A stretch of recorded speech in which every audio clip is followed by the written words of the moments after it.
बिस्मिल्लाहिर्रहमानिर्रहीम अस्सलाम वालेकुम। क्या हाल है दोस्तों। हम बात करेंगे इस वीडियो में 170 टू 180 लेक्चर्स तक, और ये 11 लेक्चर जो है ना इसी एक वीडियो में हमने कवर करने हैं। और साथ में जो मौजूद इसमें मौजूद इंपॉर्टेंट एमसीक्यूज, शॉर्ट क्वेश्चंस और 3 मार्क्स के जो क्वेश्चंस है वो हम डिस्कस करेंगे। तो वीडियो आपने मिस नहीं करनी, एंड तक देखनी है, ठीक है। अगर यहाँ तक आप आया तो लाजमी देखें। पहला हमारे पास जो मॉड्यूल है इस वीडियो में, मॉड्यूल है 170, जिसमें हमारे पास क्या है, आर्टिफिशियल इंट्रोडक्शन एंड विजन है। आर्टिफिशियल इंटेलिजेंस का इंट्रोडक्शन क्या है। First of all, artificial intelligence क्या होती है। आर्टिफिशियल इंटेलिजेंस क्या है, कंप्यूटर साइंस की एक ऐसी फील्ड है जिसमें हम खुद ब खुद चलने वाली मशीन्स बनाते हैं, और ऐसी मशीन्स जो कि मुश्किल दर मुश्किल काम खुद कर सकें, इंसान की उसमें मुदाखलत जो है ना वो ना हो, ठीक है। ऐसी मशीन्स बनाने के लिए हम एआई या आर्टिफिशियल इंटेलिजेंस का यूज़ करते हैं। ये फर्स्ट लाइन और सेकंड हाफ लाइन आपने इसकी डेफिनेशन के लिए याद करनी है। उसके बाद जो यहाँ पे इम्पोर्टेंट एमसीक्यूज़ है कि AI is helping to make reports. AI जो है ये मिसिंग होता है, और ये आपके ऑप्शंस में दिया होता है। आपसे पूछते हैं कि is helping to make reports, तो कौन रिपोर्ट्स बनाने के लिए हेल्प करता है? आपकी आर्टिफिशियल इंटेलिजेंस। एक हो गया। उसके बाद जी, आर्टिफिशियल इंटेलिजेंस में आप रोबोट्स बना रहे हो, उसके अलावा आप ऑटोनोमस जो गाड़ियाँ होती हैं वो आप बना रहे हो, ठीक है। यहाँ पे एमसीक्यूज़ एक दिया हुआ हमारे पास कि robots can help patients, for example one typical robot elevate a person even 40 times a day. एक जो यहाँ पे रोबोट दिया हुआ वो क्या करता है कि एक पर्सन को 40 टाइम्स अ डे जो है ना वो उठा सकता है। वो यहाँ पे आपको रोबोट नज़र आ रहा होगा जो कि पेशेंट को उठा रहा है। ये कहाँ पे यूज़ हो रहे हैं, जो कि यहाँ पे एमसीक्यूज़ पूछा जाता है कि जो पेपर रोबोट है, इनको पेपर रोबोट बोलते हैं, ठीक है। ये पेपर क्या बोलते हैं इनको, सॉरी, वो और हैं, वो मेडिकल रोबोट है, ये पेपर रोबोट और हैं, ठीक है। ये पेपर रोबोट्स जो थे वो कहाँ पे वर्क कर रहे हैं एज अ रिसेप्शनिस्ट। रिसेप्शनिस्ट के तौर पर किन हॉस्पिटल्स में वर्क कर रहे हैं, तो वो बेल्जियन जो है ना मुल्क, वहाँ के जो हॉस्पिटल्स हैं उनमें वर्क कर रहे हैं एज अ रिसेप्शनिस्ट। जैसे यहाँ पे आपको दिखाया गया पेपर रोबोट, यहाँ के आगे इनके वो लिखा होता है, यानी रिसेप्शनिस्ट का काम कर रहे होते हैं, बताते हैं कि किधर जाना है किधर नहीं जाना है, ठीक है। तो ये बेल्जियन के जो हॉस्पिटल्स हैं वहाँ पे यूज़ होते हैं, ठीक है। उसके अलावा यहाँ पे आपको देखो तो यहाँ पे the root is able to take blood from the veins of humans and it is more accurate than humans. यहाँ पे एक और हमारे पास दिखाया गया है, ठीक है।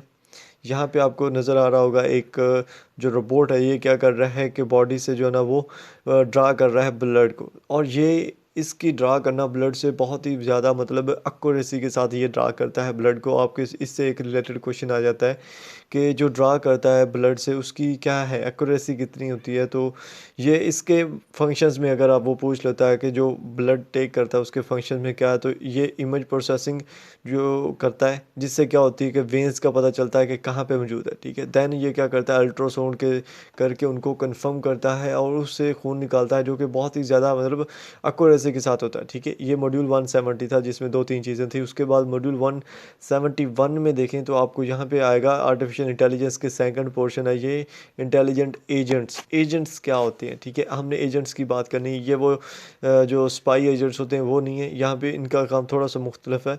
यहाँ पे अगर आप देखो तो यहाँ पे an agent is a device that responds to stimuli from its environment. ये जो इतनी लाइन है ये एमसीक्यूज़ के तौर पर आता है कि agent is a device that responds to stimuli from its environments. अपने इन्वायरमेंट से जो स्टिमुलाई होता है उसके लिए रिस्पॉन्ड करता है। ये एक ऐसी डिवाइस है, ठीक है। It is natural to envision as an agents and individual machine such as robots.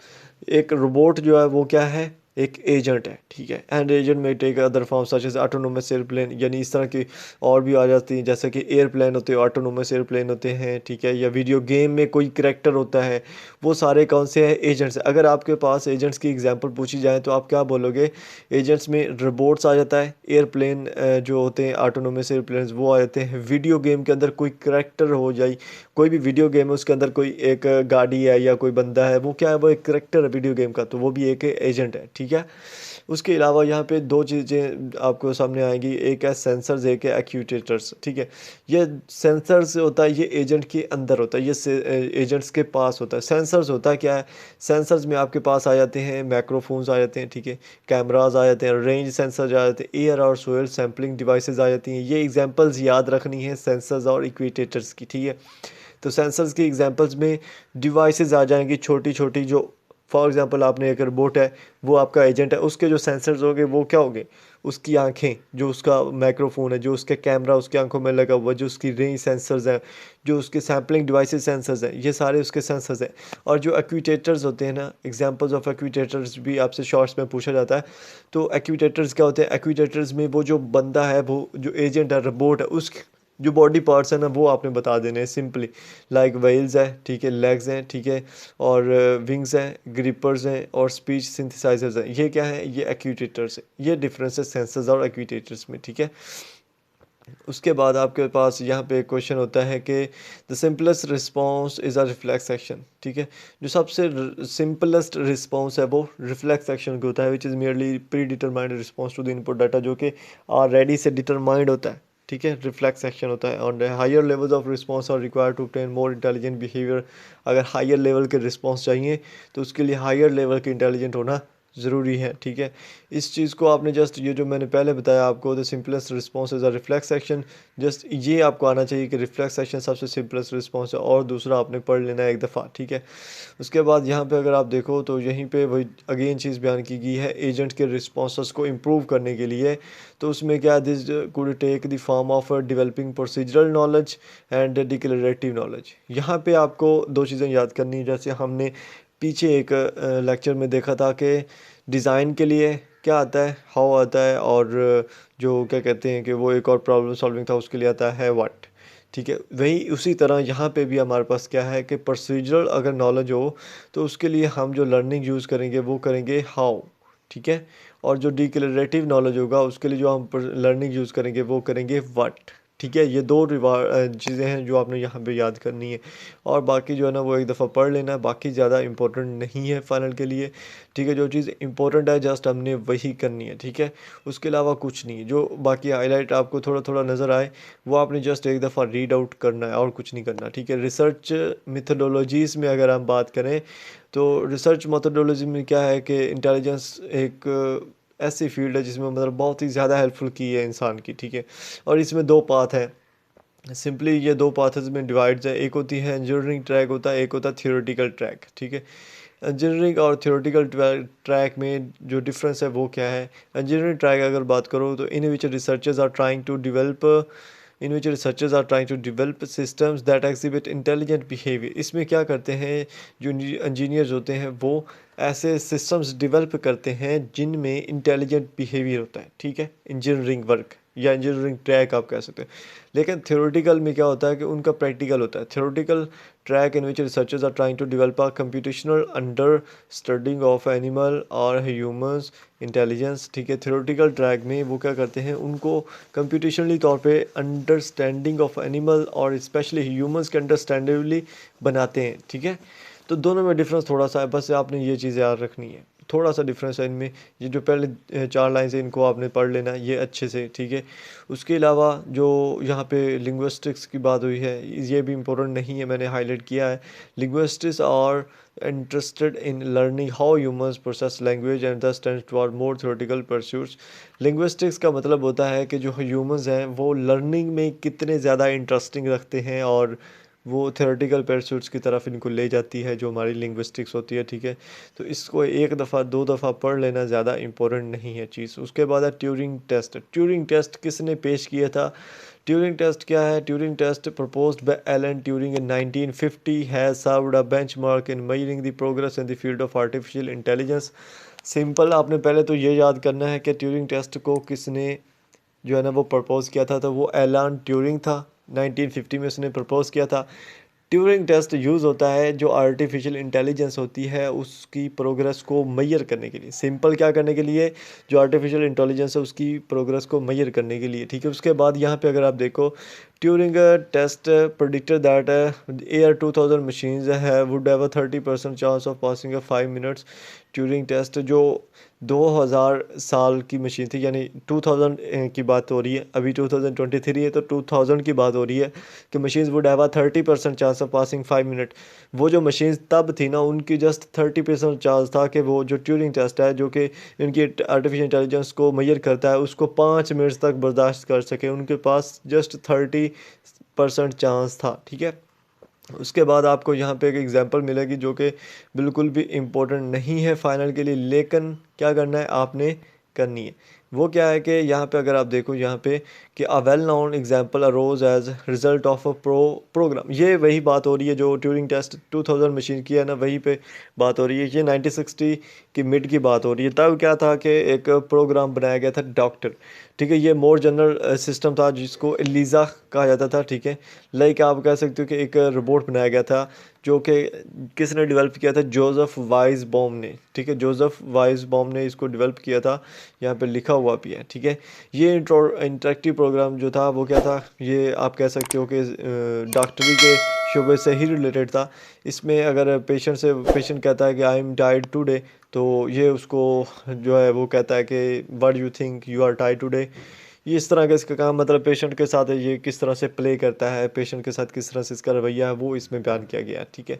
तो इसको जस्ट आपने एक दफ़ा देख लेना है, ठीक है। और जो इसमें लैंग्वेज यूज़ की गई थी, propose in developing doctor dealt with the study of natural language communication. इसने क्या किया था कि उसकी जो नेचुरल लैंग्वेज कम्युनिकेशन थी वो उसमें डील की गई थी। नेचुरल लैंग्वेज कम्युनिकेशन कौन सी होती है बेटा, जो हमारी कॉमन लैंग्वेजेस होती हैं, लाइक इंग्लिश है, जर्मन है, रोमन है, ये सारी क्या है नेचुरल लैंग्वेजेस कम्युनिकेशन में आती हैं, ठीक है। तो ये नेचुरल लैंग्वेज की कम्युनिकेशन उसमें डाली गई थी। उसके बाद अंडरस्टैंडिंग इमेज, ये चैप्टर नहीं करना, इसको जस्ट छोड़ दें, ठीक है। इसमें जस्ट यहाँ पे दो चीज़ें करनी है। इमेज की जो अंडरस्टैंडिंग होती है उसकी दो चीज़ें इंपॉर्टेंट होती हैं, या आप कह सकते हैं दो स्टेप्स इंपॉर्टेंट होते हैं। एक स्टेप होता है इमेज प्रोसेसिंग का, ठीक है, और दूसरा होता है इमेज एनालिसिस का। अब दोनों में डिफरेंस थोड़ा सा डिफरेंस है जो आपने याद रखना है। इमेज प्रोसेसिंग क्या होती है, image processing refers to identifying characteristics of the image. Image processing name से ज़ाहिर करता है कि इमेज को प्रोसेस करना, कि उसमें कौन कौन सी खसूसियात मौजूद है, ठीक है, सिंपल। और इमेज एनालिसिस क्या कहता है कि refers to the process of understanding what these characteristics mean. Image का एनालिसिस अगर किया जाए तो वो ये बताता है कि इसके अंदर जो कैरेक्टरिस्टिक्स हैं उनका मतलब क्या है, ठीक है। इमेज प्रोसेसिंग में जस्ट हम कैरेक्टरिस्टिक्स को आइडेंटिफाई करते हैं, और इमेज एनालिसिस में हम उन कैरेक्टरिस्टिक्स को आगे डिफाइन करते हैं कि उनका मतलब क्या है और इमेज का पूरा मतलब क्या बन रहा है, ठीक है। सिंपल ये चीज़ यहाँ पे आपने याद करनी है और कुछ नहीं याद करना, ठीक है। उसके बाद मॉड्यूल 175 में हमारे पास है लैंग्वेज प्रोसेसिंग। जनाब इस लेक्चर में ना कुछ भी नहीं करने वाला, जस्ट एक चीज़ है जो मैंने आपको दोहरानी है, हमने क्योंकि इस चीज़ को पहले भी कर चुके हैं, जो कि हमारे पास क्या है कि programming languages, difference between natural languages. तो सिंपल डिफरेंस है, प्रोग्रामिंग लैंग्वेजेस में अगर एक लफ्ज़ होगा तो उसका एक ही मीनिंग होगा, ओनली वन ग्रामेटिकल स्ट्रक्चर होगा, ओनली वन मीनिंग होगा, ठीक है। यहाँ पे लिखा हुआ है, जिस चीज़ को आपने याद रखना है कि प्रोग्रामिंग लैंग्वेज में जब भी कोई चीज़ होगी उसमें जो एक स्टेटमेंट होगी या कोई एक लफ्ज़ होगा तो उसका क्या होगा, ओनली वन ग्रामेटिकल स्ट्रक्चर होगा, ओनली वन मीनिंग होगी। लेकिन यहाँ पे एक और चीज़, प्रोग्रामिंग लैंग्वेजेस के एग्जांपल्स कौन सी हैं, C plus plus, C hash, Java, H T M L, ठीक है। जितनी भी प्रोग्रामिंग है जो कंप्यूटर में यूज़ होती हैं वो प्रोग्रामिंग लैंग्वेजेस है। अगर नेचुरल लैंग्वेजेस की बात करें तो नेचुरल लैंग्वेजेस कौन सी हैं भला, इंग्लिश है, जर्मन है, लैटिन है, उर्दू है, अरबिक है, ये सारी क्या है नेचुरल लैंग्वेजेस हैं, ठीक है। अब जो नेचुरल लैंग्वेजेस होती हैं इनमें अगर एक लफ्ज़ हो तो उसके मल्टीपल मीनिंग्स होते हैं, ठीक है। एक में उसका एक लफ्ज़ का एक मीनिंग नहीं होता, मल्टीपल मीनिंग्स होते हैं। जस्ट ये दो डिफरेंस हैं जो इनमें याद रखनी है आपने। ये तो आपको मतलब आप इसको ना भी पढ़ो ना तब भी आपके जहन में होगा कि ये चीज़ बताएगी है, ठीक है। उसके अलावा आपको अगर पूछा जाए कि लैंग्वेज जो प्रोसेसिंग है, लैंग्वेज प्रोसेसिंग, उसमें किस तरह क्या हम एनालिसिस कर सकते हैं, ठीक है। लैंग्वेज प्रोसेसिंग में अगर एनालिसिस करने हैं तो उसके लिए हमें तीन चीज़ों से गुजरना पड़ेगा। पहली क्या है, सिंटैक्टिक एनालिसिस।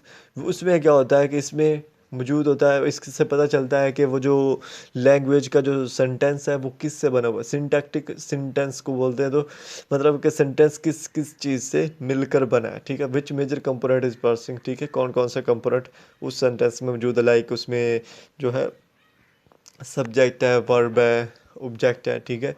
अगर हम सिमेंटिक्स एनालिसिस की बात करें तो इसमें क्या होता है, which merely identifies the grammatical rule of each word. Semantic मतलब कि मीनिंग क्या है, जो वो वर्ड्स हैं उनका जो ग्रामेटिकल रूल है वो क्या बनता है, ठीक है। और अगर कॉन्टेक्सचुअल एनालिसिस हो तो इसमें क्या होता है कि it is the level of the context of the sentence is brought into the understanding process. यानी वो जो हमारे पास लाइन दी हुई है, वो जो स्टेटमेंट दी हुई है, उसका कॉन्टेक्स्ट किस तरह है, ठीक है, उसको किस तरह से तरतीब दिया गया है और उसको अंडरस्टैंडिंग करने के लिए किस तरह से हम उसको ईजिली अवेल कर सकते हैं, ठीक है। ये 3 चीज़ें हैं जो आपने याद करनी है। उसके बाद इंफॉर्मेशन रिट्राइवल होती है, इंफॉर्मेशन एक्सट्रैक्शन होती है, ठीक है। इसको ज़्यादा डिटेल से जाने की ज़रूरत नहीं। इंफॉर्मेशन रिट्राइवल होता है कि जैसे कंप्यूटर से हम रिट्राइव करते हैं इंफॉर्मेशन को, वैसे। और इंफॉर्मेशन एक्सट्रैक्शन क्या होता है, यहाँ पे इंफॉर्मेशन एक्सट्रैक्शन मतलब कि एक्सट्रैक्ट होता है निकालना, तो इन्फॉर्मेशन को किसी चीज़ से निकालना, वो इन्फॉर्मेशन एक्सट्रैक्शन होगी। लाइक आप गूगल से कोई चीज़ निकाल रहे हो तो वो क्या होगी, एक्सट्रैक्शन होगी। रिट्राइवल क्या होगी कि आप पीसी के अंदर, आपके अंदर किसी फोल्डर के अंदर कोई चीज़ पड़ी, वो आप रिट्राइव कर रहे हो, ठीक है, सिंपल। उसके बाद यहाँ पे जो इम्पोर्टेंट चीज़ें हैं लेकिन बहुत ही ईजी चीज़ें हैं, वो है CS इम्पैक्ट ऑन सोसाइटी। यहाँ पे चीज़ें फ़र्क करते जाइएगा। CS यानी कंप्यूटर साइंस के इफ़ेक्ट मुख्तलिफ दिए हुए हैं, सोसाइटी पर है, इन्वायरमेंट पर है, हेल्थ पर है, ठीक है। वो चीज़ें हम देखेंगे। इनमें दोनों है, पॉजिटिव है इम्पैक्ट भी है, नेगेटिव इम्पैक्ट भी है, ठीक है। अगर हम पॉजिटिव इम्पैक्ट की बात करें, अगर सोसाइटी में बात करें तो पॉजिटिव इम्पैक्ट कौन कौन से होंगे, ठीक है। इसमें हमारे पास क्या है, इसने हमारी जो कम्युनिकेशन थी लोगों के दरमियान, कंप्यूटर साइंस ने वो इंक्रीज़ कर दी, इम्प्रूव कर दी है, ठीक है। और जो एजुकेशनल इंफॉर्मेशन है उसको हम इजीली इंटरनेट के ज़रिए एक्सेस कर सकते हैं। उसके अलावा जो हमारा मैनुअल वर्क था उसको इसने डिक्रीज़ कर दिया है और हम इजीली ज़्यादा प्रोडक्टिव वर्क जो है वो कर सकते हैं। बिज़नेस जो है ना वो काफ़ी ज़्यादा एक्सपोनेंशियल बिज़नेस ग्रोथ हुई है। और इसमें जो रिस्पांस हमें मिलता है, अगर हमने किसी को मैसेज किया है और हमें जो रिस्पांस चाहिए वो भी बहुत ही जल्द मिलता है, ठीक है। ये तो पॉजिटिव इम्पैक्ट हो गए जो सोसाइटी पर है। अगर नेगेटिव इम्पैक्ट्स की बात करें तो इसमें क्या है कि इसमें peoples are working in sitting position thus who have more chances to develop obesity. ये ओबेसिटी क्या है, मोटापा है, ठीक है। यहाँ पे मोटापे का क्या काम है, वो बता रहे हैं कि वो लोग जो एक ही जगह पे बैठे काम करते रहते हैं अपने ऑफिस में कंप्यूटर के सामने, उनमें ओबेसिटी यानी मोटापा होने के चांसेस ज़्यादा होते हैं, ठीक है। उसके अलावा नेगेटिव इम्पैक्ट में आप अपने से यार चीज़ें लिख सकते हो, ये बहुत ही ईजी चीज़ें हैं। ये तो यहाँ पे लिखा है कि इंटरनेट से जो मटेरियल है, गलत मटेरियल वो आप यूज़ कर सकते हो जो कि गलत है। और आप कि क्राइम जो है और प्राइवेट इंफॉर्मेशन जो है उसमें इंक्रीज़ आया है इस कंप्यूटर की वजह से। और हैकिंग जो बैंक अकाउंट में हो रही है या ट्रांसफ़र मनी में हो रही है योर अकाउंट में, वो भी जो है ना वो क्या कहते हैं कि कम इसके नेगेटिव इम्पैक्ट में शामिल है। और भी इसके बहुत सारे नेगेटिव इम्पैक्ट्स हैं, ठीक है। उसके बाद हम जो है ना क्या करेंगे कि हम इसका नेक्स्ट मॉड्यूल देखेंगे। ये सिंपल है, जो आपको आने चाहिए, मतलब आप अपने से भी लिख सकते हो। एक चीज़ नोट करें कि आपका जो पेपर में अपने से लिखा गया वर्क होता है वो आपको जो point two point same point two point होना चाहिए, लेकिन अगर सेम वर्ड्स में लिखा है उससे भी ज़्यादा जो आप अपनी वर्डिंग में लिखोगे वो आपको ज़्यादा नंबर देगा, ठीक है। उसके बाद इम्पैक्ट ऑन हेल्थ जो है CS के, इसमें पॉजिटिव इम्पैक्ट अगर देखें तो इसमें क्या है, इजी एक्सेस हुआ है हमें हेल्थ सेंटर, जो ऑनलाइन हेल्थ सेंटर थे उन पे हमने क्या किया है, इजीली हमें क्या हुआ है कि हमें एक्सेस हो गया उन पे, ठीक है। हम क्या कर सकते हैं, ऑनलाइन अपॉइंटमेंट ले सकते हैं, ठीक है। और जो हमारी रिपोर्ट हो वो हम घर पर ही मंगवा सकते हैं बैठे। और हम हॉस्पिटल्स को भी मैनेज एफिशिएंटली कर सकते हैं कंप्यूटर को यूज़ करते हुए। उसके अलावा जो इश्यूज़ हेल्थ के रिलेटेड इश्यूज़ हों या हेल्थ के रिलेटेड जो टिप्स हों वो भी हम ऑनलाइन अवेलेबल हैं, वो हम इजीली अवेल कर सकते हैं। हेल्थ से रिलेटेड जो न्यूज़ हैं वो भी हम अवेलेबल देख सकते हैं। ये पॉजिटिव इम्पैक्ट यार अपने से आप लिख सकते हो, मेरा दिल नहीं कर रहा ये चीज़ें सिंपल से आपको पढ़ाने को, क्योंकि आप बहुत ही ज़्यादा समझदार बंदे हो और इजीली आप मतलब जो है ना वो खुद से लिख सकते हो ये चीज़ें, ठीक है। उसके अलावा नेगेटिव इम्पैक्ट में हेल्थ पे नेगेटिव इम्पैक्ट क्या पड़ा है, पड़ा यह है कि कंप्यूटर रिस्टिस हुआ, टाइपिंग टू मच की वजह से कंप्यूटर रिस्टिस नेम ही दे दिया उन्होंने बीमारी को, कंप्यूटर रिस्टिस। जिसमें क्या होता है कि आप क्या कर रहे हो, टाइपिंग टू मच कर रहे हो, ठीक है। हैंड्स में ये इश्यूज क्रिएट करता है और आई साइड को ये थोड़ा रिस्की काम है आई साइट के लिए। हेयरिंग लॉस हो सकती है अगर लाउड म्यूज़िक कंप्यूटर पे सुन रहा है बंदा, वो माइक्रोफोन से लगा के। सोशल आइसोलेशन हो जाती है, लाइक बंदा थोड़ा सोशल आइसोलेशन में चला जाता है, ऑनलाइन ही बैठे सारे काम हो रहे हैं, ठीक है। कम्युनिकेशन इश्यूज़ हो जाते हैं क्योंकि बंदा सोशल तो किसी के साथ इंटरेक्शन में नहीं आता, इससे घर बैठा वेला कम्युनिकेशन इश्यूज़ बन जाते हैं उसमें, ठीक है। और बोरिंग इश्यूज़, ठीक है। पोस्चर के इश्यूज़ आ जाते हैं इसमें। मतलब कि पोस्चर क्या है, बॉडी का जो आप एक ही जगह बैठे रहो एक ही मूवमेंट में एक ही स्ट्रक्चर में, वो भी पोस्चर इश्यूज़ में आएंगे। रेडिएशन डैमेज हो जाता है डिवाइस जब रनिंग हो रही होती है, ठीक है। और भी बहुत सारी चीज़ें जो कि इसमें आ जाता है, ठीक है। तो ये नेगेटिव इम्पैक्ट्स हैं जो हमारे हेल्थ पर पड़ते हैं, ठीक है। एक चीज़ और है, अगर वो सोसाइटी पे पूछ रहा है तो सोसाइटी के आपने बताने हैं, ठीक है। उनमें आप एक आधा जो है ना वो नेगेटिव इम्पैक्ट हेल्थ वाला भी डाल सकते हो, लेकिन अगर वो सोसाइटी का पूछ रहे हैं तो सोसाइटी का ही बताना है, ठीक है। उसके बाद अगर सी एस के इम्पैक्ट आप जो है ना वो इन्वायरमेंट में देखो, तो यहाँ पे इन्वायरमेंट में सी एस के इम्पैक्ट जो है ना वो क्या है, पेपरलेस। एक इसका पॉजिटिव इम्पैक्ट अगर हम देखें, पेपरलेस हुआ, यानी पेपर की जो रीडिंग और पब्लिशिंग है वो ऑनलाइन हो गई, उसकी वजह से पेपरलेस यूज़ हो रहा है। अमेरिका में जो 680 पाउंड्स ऑफ पेपर पर पर्सन पर ईयर जो है ना वो यूज़ करता है अमेरिका। तो ये एमसीक्यूज़ है कि अमेरिका में पर पर्सन पर ईयर कितना पाउंड जो है ना वो पेपर यूज़ किया जाता है, तो वो 680 पाउंड जो है ना वो पेपर यूज़ किया जाता है। उसके अलावा this amount is to 85 billion million tons of paper और 2 बिलियन ट्रीज। तो ये जो पूरी अमाउंट बनती है 680 पाउंड्स की, तो ये 85 मिलियन टन्स बनती है या 2 बिलियन ट्रीज़ के इक्वली बनती है, ठीक है। उसके अलावा अमेरिका में जो मतलब आप ऐसा कह सकते हो घर से बाहर फेंक गए जो पीसेस ऑफ पेपर होते हैं वो कितने होते हैं, 13,000 होते हैं, ठीक है। और ये भी तकरीबन 1 बिलियन ट्रीज़ के मुताबिक बनते हैं, एक के इक्वल बनते हैं, ठीक है। उसके अलावा यहाँ पे एक और चीज़ है कि due to the use of computer the waste of trees is minimising in the world, ठीक है। हाँ, एक पॉजिटिव इम्पैक्ट ये भी हुआ है कि कंप्यूटर के यूज़ से जो पोस्ट वेस्ट हो रहे थे, ट्री वेस्ट हो रहे थे, उनमें भी कमी आई है, ठीक है। लेकिन कुछ चीज़ों में जो है ना वो क्या कहते हैं पॉजिटिव इम्पैक्ट आया, कुछ में नेगेटिव इम्पैक्ट आया। लाइक यहाँ पे अगर आप देखो नेगेटिव इम्पैक्ट में क्या हुआ कि जो लोग हैं वो इननेसेसरली प्रिंट करते हैं जो ऑफिस में बैठे होते हैं, ठीक है। लाइक और हैवी मेटल्स जैसे हैं उनको थ्रो कर देते हैं वाटर्स में, जहाँ पे वाटर की कंटेमिनेशन होती है, एयर पोल्यूशन होती है, ठीक है। और ई वेस्ट जो होता है, ई वेस्ट क्या होता है, इलेक्ट्रोमैकेनिकल वेस्ट। लाइक जो ई वेस्ट क्या कहेंगे आप, कंप्यूटर के वेस्ट को कहेंगे। लाइक जिसमें हमारे पास ख़राब कीबोर्ड हो गया, माउस हो गया, या उसके अंदरूनी पार्ट्स हो गए, वो सारे क्या होते हैं, ई वेस्ट कहलाते हैं। वो जो डेवलपिंग कंट्रीज़ में सेंड किए जाते हैं, लाइक जैसे चाइना से उनका जो टूटा हुआ माल होता है वो हमारे पास आता है, ठीक है।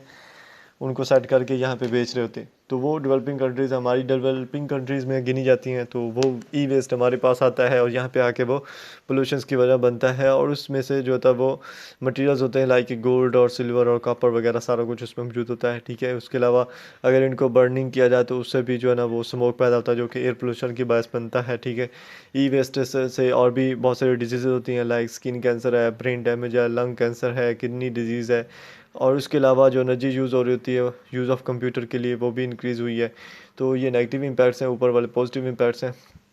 ये पूरे पूरे याद रखने हैं आपने, ठीक है, 5 मार्क्स के क्वेश्चन के लिए। और एथिकल इश्यूज़ में अगर बात करें तो एथिकल इश्यूज़ क्या होता है, एथिकल होता है मतलब कानूनी तौर पे, और in terms of computer science, ठीक है, एथिकल उसको बोलेंगे हम।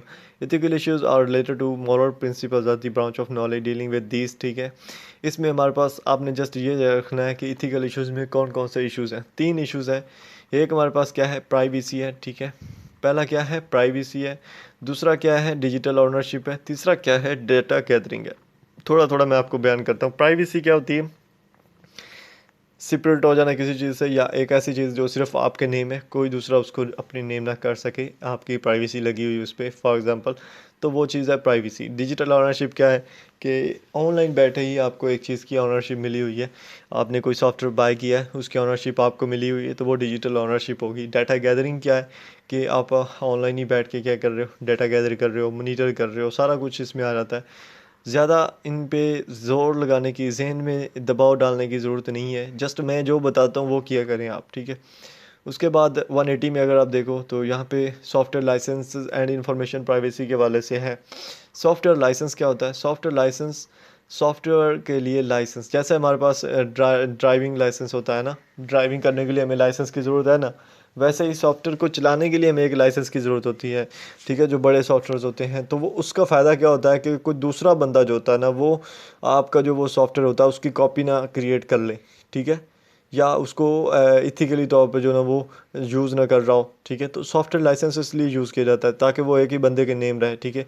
अब सॉफ्टवेयर लाइसेंस जो होता है ना, वो कितनी टाइप्स का होता है बोला, वो 3 टाइप्स का आप कह सकते हो होता है कि एक होता है प्रोप्रिएटरी होता है, एक होता है फ्री, एक होता है ओपन सोर्स। ये 3 टाइप्स ऑफ सॉफ्टवेयर लाइसेंस होते हैं, ठीक है।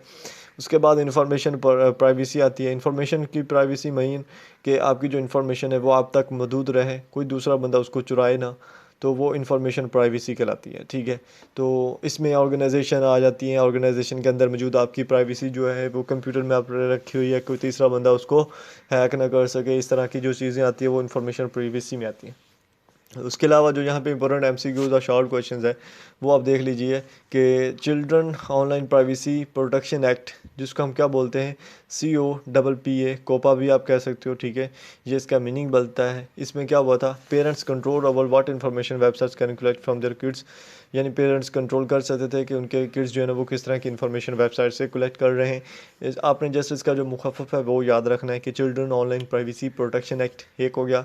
उसके बाद ये एक और है health insurance portability and accountability act, ठीक है, जिसको हीपा बोलते हैं। ये हेल्थ इंश्योरेंस से रिलेटेड था, जिसके में क्या हो सकता है कि हेल्थ केयर रिलेटेड डाटा जो सारा था वो इसमें कॉन्फिडेंशियली तौर पे जो ना वो अलग रखा जाए ताकि कोई थर्ड पार्टी जो ना वो उसको एक्सेस ना कर सके, ठीक है। अच्छा, तो यहाँ पे जो थर्ड है हमारे पास वो क्या है बोला, उसमें हमारे पास है कि इलेक्ट्रॉनिक कम्युनिकेशन प्राइवेसी एक्ट, ठीक है, और इसको ECPA बोलते हैं, ठीक है। इसको क्या बोलते हैं, हम ECPA बोलते हैं। और इसमें क्या होता है कि वायर्ड ऐप्स या ट्रांसमिशंस की जो इलेक्ट्रॉनिकली डाटा होता है उसकी ट्रांसमिशन की जो रिस्ट्रिक्शंस हो वो गवर्नमेंट तक ही रहें, थर्ड पार्टी जो है ना वो इसमें इंक्लूड ना हो, ठीक है। इसको ECPA बोलते हैं। इसका भी मुखफ़फ़ आपने याद रखना है, ठीक है। उसके बाद ये जो नीचे 2 दिए हुए ये ज़्यादा इंपॉर्टेंट नहीं है, ये ऊपर वाले इंपॉर्टेंट है जो मैंने आपको बता दिए, ठीक है। तो ये चीज़ें थी हमारे ये जो 11 टॉपिक्स थे इनमें। आई होप आपको वीडियो अच्छी लगी होगी। नहीं लगी तो भी लाइक करें, और अभी तक चैनल को सब्सक्राइब नहीं किया हुआ तो भी सब्सक्राइब करें, और बेल आइकन को अभी दबा दें ताकि आने वाली वीडियोस का नोटिफिकेशन आपको पहुंचे। और फाइनल में आपको यही चीज़ काम आनी है कि मैं जब कोई भी अपडेट आपको अपलोड करूंगा वीडियो, तो उसका नोटिफिकेशन आपको ऑटोमेटिकली पहुंच जाएगा, ठीक है। तो आई होप आपने कर दिया होगा, और मिलेंगे नेक्स्ट वीडियो में। अपना ख्याल रखिएगा, दुआओं में याद रखिएगा। अल्लाह हाफिज़।